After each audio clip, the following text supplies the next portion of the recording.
Salam sejahtera dan salam sukacita bagi kita. Jemaat yang dikasihi Tuhan, mari kita bersatu di dalam doa. Damai sejahtera Allah Bapa yang melampaui segala akal dan pikiran, itulah yang memelihara hatimu di dalam Kristus Yesus. Amin. Firman Tuhan hari ini sebagai renungan bagi kita tertulis di dalam Ratapan Bindu 3 ayat 19 sampai 26. Demikianlah firman Tuhan. Ingatlah akan sengsaraku dan pengembaraanku, akan ipuh dan racun itu. Jiwaku selalu teringat akan hal itu dan tertekan dalam diriku. Tetapi hal-hal inilah yang kuperhatikan. Oleh sebab itu aku akan berharap. Tak berkesudahan kasih setia Tuhan. Tak habis-habisnya rahmat-Nya. Selalu baru tiap pagi. Besar kesetiaan-Mu. Tuhan adalah bagianku, kata jiwaku. Oleh sebab itu, aku berharap kepadanya. Tuhan adalah baik bagi orang yang berharap kepadanya. Bagi jiwa yang mencari Dia. Adalah baik menanti dengan diam pertolongan Tuhan. Amin. Saudara-saudara jemaat yang dikasihi Tuhan, Kitab Ratapan secara tradisi diyakini ditulis oleh Yeremia. Sebab dia adalah seorang nabi yang menyaksikan secara langsung kehancuran kota Yerusalem melalui serangan bangsa Babel pada saat itu. Hati Yeremia merasa pilu dan pedih melihat kehancuran umat pilihan Allah beserta dengan seluruh kejayaan dan kekayaannya. Perkakas-perkakas bait Allah dihancurkan. Barang-barang berharga dijarah dan dibawa pergi keluar dari Yerusalem. Banyak orang-orang Israel dibawa sebagai tawanan. Akhirnya banyak anak-anak yang terpisah dari orang tuanya. Yang tersisa saat itu hanyalah sisa-sisa dan puing-puing reruntuhan kota Yerusalem dengan segala air mata dan tangisan yang tiada berhenti. Yeremia meratapi keadaan bangsa Israel yang hancur itu sebagai sebuah penderitaan yang begitu berat. Dia katakan sebagai ipuh dan racun. Ipuh adalah sejenis tanaman yang memiliki rasa pahit. Sedangkan racun dalam bahasa Ibraninya adalah waros, artinya kantong empedu, yang sama-sama mengatakan tentang kepahitan. Penderitaan dan pembuangan yang terjadi saat itu tampak begitu pahit bagi Yeremia dan bangsa Israel.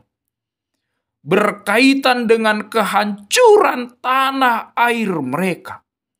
Dan bangsa Israel yang harus ditawan jadi budak di negeri orang.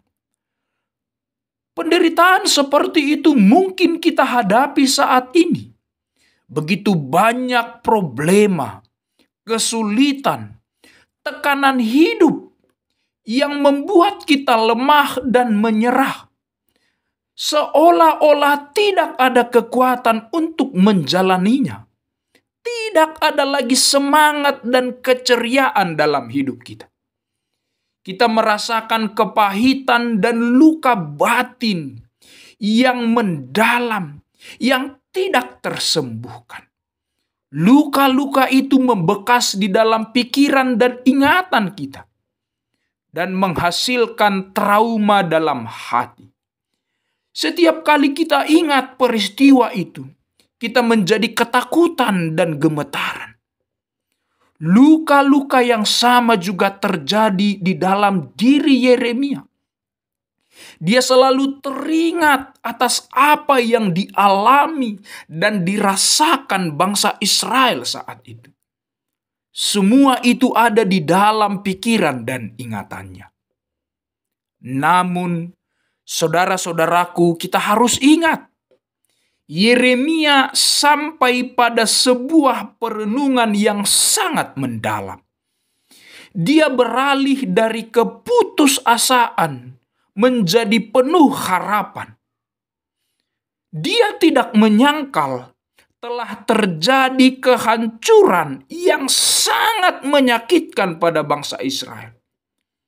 Namun pada saat yang sama, dia juga tidak menyangkal kasih setia Allah pada mereka di masa lalu dan pada hari itu. Ini yang memberikan harapan baginya bahwa Allah tetap memelihara dan akan membebaskan umatnya. Dia menggambarkan kasih setia Tuhan itu seperti sinar mentari di pagi hari. Tidak pernah ada habis-habisnya dan selalu baru setiap pagi. Apapun yang terjadi di dunia ini, badai, angin ribut, malam, pada esok pagi, sinar mentari akan kembali bersinar dan memberikan terang kepada dunia. Demikianlah pengakuan Yeremia atas kasih setia Tuhan. Walaupun bangsa Israel sering memberontak dan menjauh dari Tuhan, tetapi Tuhan tetap setia pada umatnya. Saat Israel tidak setia pada Tuhan, Tuhan tetap setia pada mereka.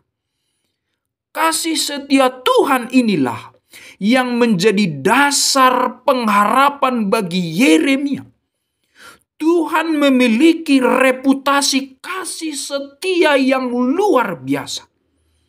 Sejak Dia menciptakan dunia ini, sampai pada memelihara nenek moyang mereka di padang gurun yang gersang itu, Allah tetap menyatakan pemeliharaan dengan kasih setia yang begitu besar.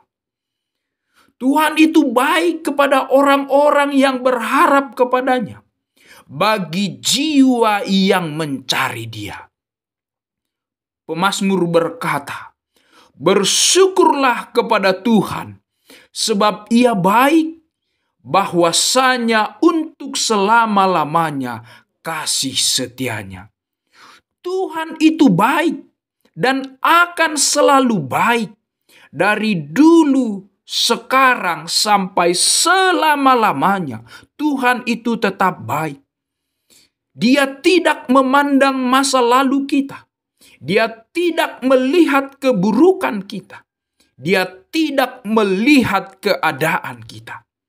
Selama kita mau datang dan berharap kepadanya, maka tangannya akan terbuka lebar, membuka pertolongan kepada kita. Saat orang-orang di sekitar kita tidak mampu menolong dan menghibur kita dalam setiap kesedihan yang kita alami, Tuhan itu selalu dan pasti setia dan peduli kepada kita. Karena itu, saudaraku yang dikasihi Tuhan, tetaplah menanti pertolongan dari Tuhan. Ingatlah, pertolongan dari Tuhan tidak pernah datang terlambat. Pertolongan dari Tuhan tidak akan pernah mengecewakan, sebab pertolongan dari Tuhan akan indah pada waktunya. Saat pertolongan Tuhan datang, air mata akan berubah jadi sukacita. tangis menjadi tawa, kesedihan menjadi harapan, dan ketakutan menjadi kekuatan. Ada sebuah kisah nyata yang dialami oleh seorang misionaris dari Somalia. Suatu hari dia mengalami kisah yang paling menyedihkan dalam hidupnya. Ayah ibunya beserta dengan saudara-saudaranya dibunuh di depan matanya sendiri dalam peristiwa perang saudara yang terjadi di negaranya. Ia sendiri yang hidup karena dia berhasil sembunyi dalam tumpukan mayat yang penuh dengan darah. Sejak saat itu ia telah kehilangan semangat hidup karena dia telah kehilangan segalanya. Kehilangan orang tuanya, kehilangan saudaranya, kehilangan kasih sayang karena selama ini dia menerima kasih sayang dari orang tua dan saudaranya. Dia hidup dalam kesedihan, dalam ketakutan, dan dalam trauma yang sangat mendalam. Karena sering sekali pikiran-pikiran pembantaian itu teringat di dalam pikirannya. Begitulah hidupnya, ditinggal perih dan sedih yang sangat mendalam. Namun hidupnya mulai berubah setelah seorang misionaris menemukan dan memeliharanya, serta menyekolahkannya sebagai pengabar Injil yang sukses dan diberkati Tuhan. Dari seorang yang sering mengalami ketakutan, kepedihan, dan trauma, akhirnya melalui firman yang tinggal di dalam hidupnya, maka saat itu hidupnya penuh dengan sukacita dan semangat yang berkobar untuk memberitakan Injil. Dari seseorang yang dahulunya telah kehilangan harapan, kehilangan segalanya, bahkan hampir sebagai seorang yang telah putus asa dan mati, tetapi melalui firman yang tinggal di dalam hatinya, dia memiliki semangat yang baru, kekuatan yang baru, sukacita yang baru di dalam Tuhan. Demikianlah rencana dan pertolongan Tuhan dapat terjadi pada siapapun dan kapanpun, tanpa kita duga, tanpa bisa kita prediksi. Karya dan pertolongan Allah tetap berlangsung di dalam hidup kita. Karena itu saudara-saudaraku, jemaat yang dikasihi Tuhan, seberat apapun pergumulan masalahmu hari ini, percayalah pada Tuhan, berimanlah pada Tuhan, karena Tuhan selalu punya cara untuk menolong kita. Amin. Tuhan Yesus memberkati.